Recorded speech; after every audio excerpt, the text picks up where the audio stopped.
여러분, 이거 비밀인데 코 성형하고도 성형 안 한 척할 수 있습니다. 이것만 기억하세요. 높이가 중요한 게 아니라 조화가 중요하다는 것.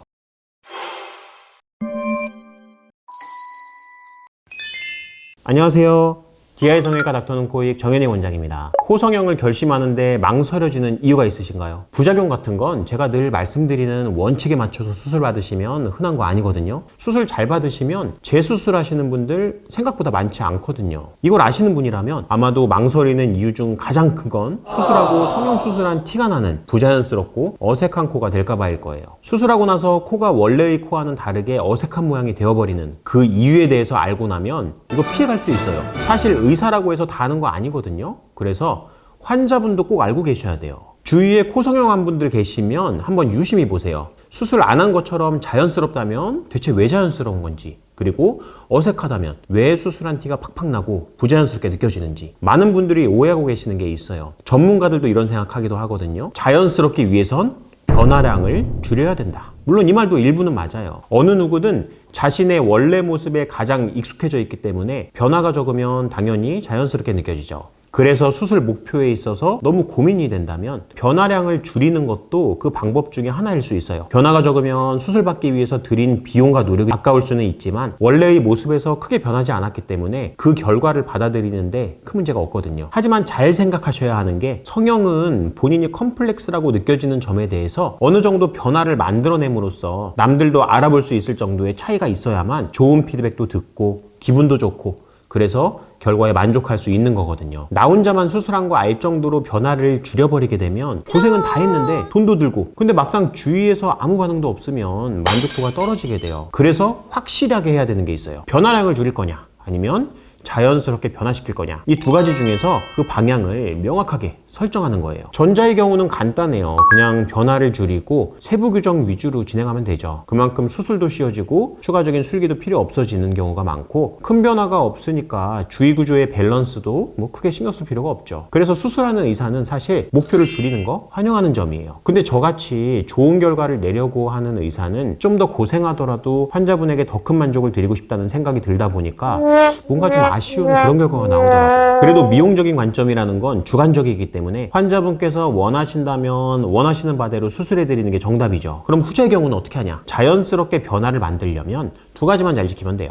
첫 번째, 수술 결과를 만드는 과정에서 항상 정상적인 구조를 생각하면서 만들어 나가야 돼요. 목표를 달성하기 위해서 비정상적인 구조를 만들면서 수술하게 되면 장기적으로 문제가 발생할 가능성이 높아지고 부자연스러운 모양이 만들어지는 경우가 많죠. 두 번째, 얼굴의 모든 구조는 인적 구조들과 연결되어 있기 때문에 주위 구조와의 밸런스를 항상 생각해야 돼요. 단순히 코만 높이게 되면 주위 구조와 밸런스가 맞지 않아지면서 너무 과해 보이거나 부자연스러워지기도 하거든요. 이런 이유로 코와 연결된 중안면 구조의 높이, 그리고 이마, 턱 끝까지 이어지는 옆라인, 얼굴의 상중하면의 비율 등 여러 가지를 고려해서 목표를 정하는 것이 중요합니다. 결국 높이가 중요한 게 아니라 조화가 중요한 겁니다. 간혹 환자분들께서 이런 조화의 개념을 잘 모르시다 보니까 제가 조언 드려야 되는 경우도 많거든요. 그래서 본인이 생각하는 이상적인 모양에 대한 정보를 얻기 위해서 연예인 사진을 가져오시라고 말씀드리곤 하죠. 그냥 편하게 생각하시면 돼요. 연예인 사진은 환자분이 생각하고 계시는 꿈과 같은 거예요. 물론 그 꿈은 실현이 불가능한 것일 수도 있고 실현 가능한 것일 수도 있겠죠. 환자분이 생각하고 계신 꿈을 달성해드리기 위해서 제가 현실적인 조언을 드리고, 그리고 목표는 환자분께서 같이 정해가지고 같이 노력하면 되니까요. 충분한 상담을 통해서 환자분의 얼굴 전체의 비율과 균형을 고려해서 어울리는 코의 모양을 같이 논의하고 맞추어가면서 목표를 설정하게 되면 환자분께서 가장 잘 어울린다고 생각하는 그런 코 성형이 가능해지는 것입니다. 수술 목표와 일부 연관되어서 받아들여야 되는 것 두 가지가 있죠. 하나는 코끝의 단단함, 그리고 또 다른 하나는 비주 흉터입니다. 코끝의 단단함부터 말씀드리면, 동양 사람들은 코가 낮고 중안면도 낮은 분들이 많아서 코를 충분히 높여야만 목표를 달성할 수 있는 경우가 많은데, 코를 높이게 되면 피부나 조직은 그 반대 방향인 코끝이 떨어지는 방향으로 저항하게 되죠. 이로 인해서 장기적인 코끝 변형이 종종 발생하게 됩니다. 이걸 해결하려면 코를 덜 높이거나 아니면 코끝을 튼튼하게 높여야 되는데, 튼튼하게 높이는 경우에는 코가 단단해질 수밖에 없는 것이죠. 안타깝지만 목표가 높다면 받아들여야겠죠. 하지만 자연스러운 코는 말랑코라고 생각들을 하시죠. 말랑코를 만드는 것도 어려운 건 아닌데 부드럽게 움직이기 위해서 지지력을 일부 포기해야 되기 때문에 충분한 변화를 만들기 어렵고 장기 경과에서 변형이 발생할 수 있다는 단점이 있습니다. 세상에서 완전한 건 없죠. 그리고 비주 흉터 관련돼서 흉터를 안 만들기 위해서 비개방 수술을 할 수도 있습니다. 문제는 비개방 수술로는 충분한 시야가 확보되지 않기 때문에 일부 술기가 적용이 불가능하다는 것이죠. 비주 흉터가 장기적인 경과를 보면 생각보다 유심히 봐도 찾아내기 어려울 정도로 거의 안 보이게 생기는 분들이 많거든요. 재수술 때 기존 수술 흉터로 동일하게 들어가는데 찾기 어려운 분도 꽤 많아요. 이런 비주 흉터를 안 만들기 위해서 코를 더 안정적으로 예쁘게 만들 수 있는 술기와 수술 시야를 포기한다. 사실 코 수술하는 의사로서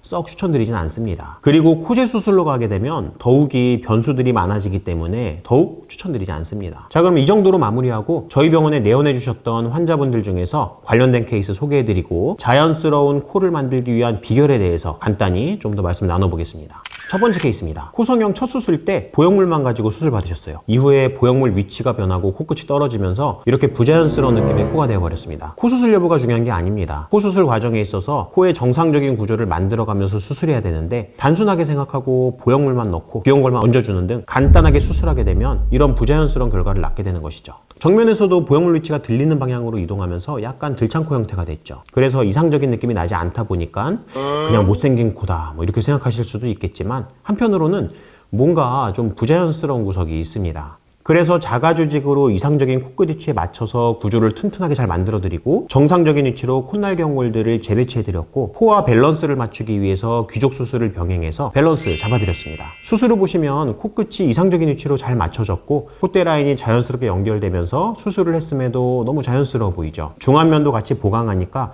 과해 보이는 느낌도 전혀 없습니다. 정면에서도 들창코 느낌이 모두 개선되었고 들림 변형이 좋아지니까 아주 자연스러운 코의 느낌입니다. 콧대, 코끝, 입체감이 너무 멋지게 잘 만들어졌죠. 그럼 수술 전후 비교 사진 한번 보실게요.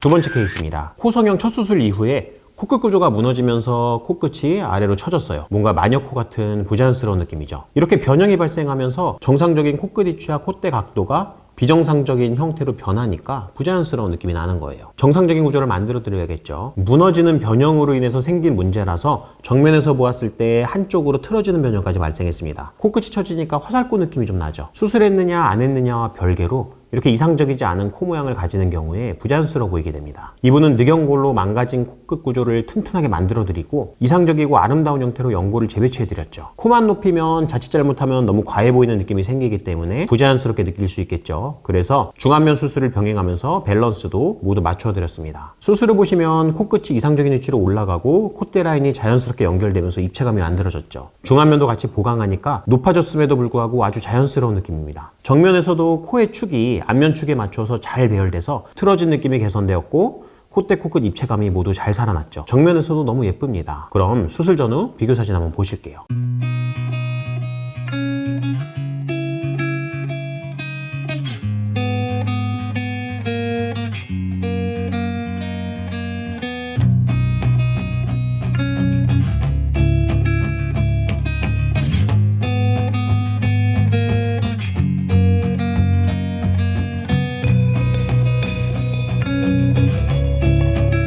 세 번째 케이스입니다. 코필러로 콧대만 높인 상태예요. 시술이 자연스럽냐? 그렇지 않습니다. 오히려 밸런스 면에서는 콧대는 너무 과하고 퍼진 느낌이 드는 데다가 코끝은 높아지지 않았기 때문에 부자연스러운 느낌이 생기는 경우가 많습니다. 사실 코에서 가장 중요한 건 코끝이거든요. 그리고 장기적으로 콧대의 필러가 퍼지면서 넓어지고 낮아지니까 필러 한 번 더 맞고 이러다가 정말 아바타 코 같은 느낌으로 부자연스러워져 갖고 수술을 받으시러 오시는 분들도 생각보다 흔합니다. 정면에서도 코끝은 뭔가 길고 뭉툭한 느낌, 그리고 콧대는 밋밋한 느낌이죠. 원래 긴 코 느낌이 있긴 해서 어찌 보면 긴 코 느낌이 자연스럽다 이렇게 느낄 수도 있죠. 하지만 그게 꼭 자연스러운 건 아닙니다. 이상적인 느낌으로 코를 만들었을 때 어떻게 느껴지는지, 그게 과연 부자연스럽다고 느껴지는지 한번 보시면 압니다. 이분은 필러를 모두 녹이고 제거해드렸고 자가조직으로 마찬가지로 이상적인 코끝 위치에 맞춰서 구조를 튼튼하게 잘 만들어드리고 정상적인 위치로 콧날개 연골들을 재배치해드렸습니다. 그리고 귀족 수술을 병행해서 밸런스를 잡아드렸죠. 수술을 보시면 코끝에 긴 느낌이 없어졌죠. 콧대 라인도 자연스럽게 높이면서 연결시켜줬더니 꽤나 높아졌는데도 불구하고 아주 자연스럽습니다. 정면에서도 긴 코 느낌이 개선되니까 어떻죠? 오히려 더 자연스럽죠. 콧대, 코끝 입체감도 자연스럽게 잘 만들어졌습니다. 그냥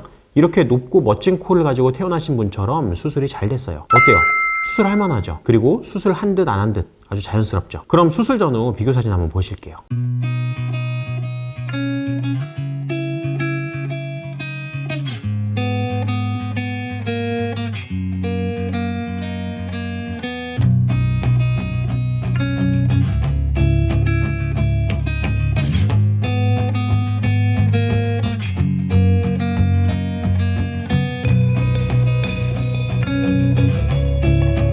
오늘 영상 어떠셨나요? 이렇게 조화롭고 성형한 티가 나지 않게끔 밸런스를 잘 잡아서 코를 높인다면 자연스러운 코 충분히 가지실 수 있습니다. 만약 코 성형을 고민 중이시라면 이 점 명심하시고 코 성형 계획을 세우시면 되겠고, 좀 더 안정적인 수술 목표를 세우기 위해서 나와 비슷한 얼굴 구조를 가진 연예인을 찾아보시는 것도 만족스러운 성형 결과에 큰 도움이 됩니다. 이상 마치겠습니다. DI 성형외과 닥터눈코입 정인혜 원장이었습니다. 감사합니다.